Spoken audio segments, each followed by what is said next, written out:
മോൻസൻ ബാവുങ്കൽ പ്രതിയായ തട്ടിപ്പ് കേസിൽ പരാതിക്കാരനായ യാക്കൂബ് ഇന്ന് ക്രൈംബ്രാഞ്ചിന് മുന്നിൽ ഹാജരാവും. മോൻസൻ ബാവുങ്കൽ നൽകിയ 10 കോടിയുടെ രേഖകൾ ഹാജരാക്കണമെന്ന് കാണിച്ചാണ് ക്രൈംബ്രാഞ്ച് ഇദ്ദേഹത്തിന് നോട്ടീസ് കൊടുത്തിരിക്കുന്നത്. വിശദാംശങ്ങളുമായി അശ്വിൻ പാലാഴി കൊച്ചിയിൽ നിന്ന് തത്സമയം ചേരുന്നു. Ashwin, good morning. അശ്വിൻ, പറയൂ, ഇന്ന് എന്താണ് ഈ കേസിലെ ലേറ്റസ്റ്റ് അപ്ഡേറ്റ്?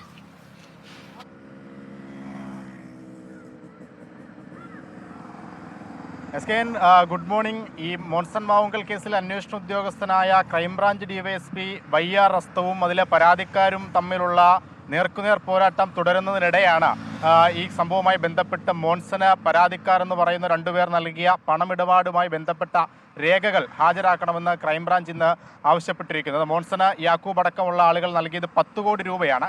ഈ 10 കോടി രൂപയുടെ രേഖകളാണ് ആവശ്യപ്പെട്ടിരിക്കുന്നത്. ഇവർ നൽകിയ ഈ 10 കോടി രൂപയിൽ 7 കോടിയും കള്ളപ്പണമാണ്, ഹവാല ഇടപാട് വഴി കൊണ്ടുവന്ന പണമാണ് എന്നുള്ളതാണ് ക്രൈംബ്രാഞ്ചിൻ്റെ ആരോപണം. ഈ ആരോപണം സാധൂകരിക്കുക അല്ലെങ്കിൽ അതിൻ്റെ തെളിവുകൾ അതങ്ങനെയല്ല എങ്കിൽ അത് തെളിയിക്കുക എന്നടക്കമുള്ള ലക്ഷ്യങ്ങളുമായാണ് ഇന്നെന്തായാലും നോട്ടീസ് നൽകി യാക്കൂബിനെ കൊച്ചിയിലെ ക്രൈംബ്രാഞ്ച് ഓഫീസിലേക്ക് വിളിപ്പിച്ചിരിക്കുന്നത്. എന്തായാലും അത് ഹവാല പണമല്ല എന്നുള്ള ഉറച്ച വിശ്വാസത്തിൽ തന്നെ അവർ ഈ പരാതിക്കാരായ യാക്കൂബും ഷമീറും മുന്നോട്ട് പോവുകയാണ്. തെളിയിക്കാനുള്ള രേഖകൾ തങ്ങളുടെ കൈവശമുണ്ട് എന്നും അതിന്ന് ക്രൈംബ്രാഞ്ചിന് മുന്നിൽ ഹാജരാക്കുമെന്നും ഇവർ പറയുന്നുണ്ട്.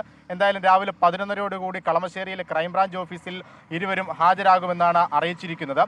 ഇവർ തമ്മിലുള്ള ഈ ക്രൈംബ്രാഞ്ച് ഡിവൈഎസ്പിയായ വയ്യാർ റസ്തം തന്നെയാണ് ഈ രണ്ടുപേരെയും ഇന്ന് ക്രൈംബ്രാഞ്ച് ഓഫീസിലേക്ക് വിളിപ്പിച്ചിരിക്കുന്നത് എന്നുള്ളതും ശ്രദ്ധേയമാണ്. ഈ റസ്തവുമായുള്ള തർക്കമൊക്കെ തുടർന്നുകൊണ്ടിരിക്കുന്നിടെയാണ് ഈ വിളി എന്നതും ശ്രദ്ധേയമാണ്. S K,